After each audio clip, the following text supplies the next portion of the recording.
বাংলাদেশ বিমান বাহিনীর জন্য চীনের তৈরি যুদ্ধবিমান জে-10সি কেনার পথে এগিয়ে যাচ্ছে সরকার। বিমান বাহিনীর আধুনিকায়নের অংশ হিসেবে চীনা যুদ্ধবিমান জে-10সিই কিনতে একটি খসড়া চুক্তিপত্র প্রস্তুত করা হয়েছে। মঙ্গলবার 25 আগস্ট সচিবালয়ে তথ্য অধিদপ্তরের সম্মেলন কক্ষে আয়োজিত এক সংবাদ সম্মেলনে এসব কথা জানান প্রধানমন্ত্রীর তথ্য ও সম্প্রচার উপদেষ্টা জাহেদুর রহমান। উপদেষ্টা জাহেদ বলেন, আমাদের বিমান বাহিনীর আধুনিকায়নের কথা আছে। আমরা এর মাধ্যমে এই আধুনিকায়নের অংশ হিসেবে বিভিন্ন মডেলের চতুর্থ প্রজন্মের MRCA, multirole combat aircraft, fighter aircraft, attack helicopter, VIP helicopter, UAV system সহ এগুলো সংগ্রহের প্রক্রিয়া চলমান রয়েছে।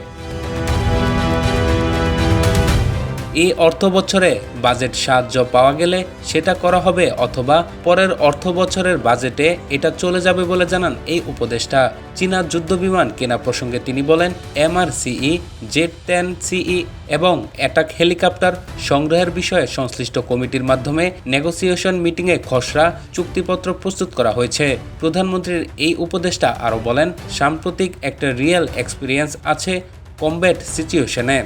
ভারত পাকিস্তানে যে যুদ্ধ হচ্ছে, ভারতের রাফাল ডাউন হয়েছিল, সেটা করেছিল চাইনিজ জে-10।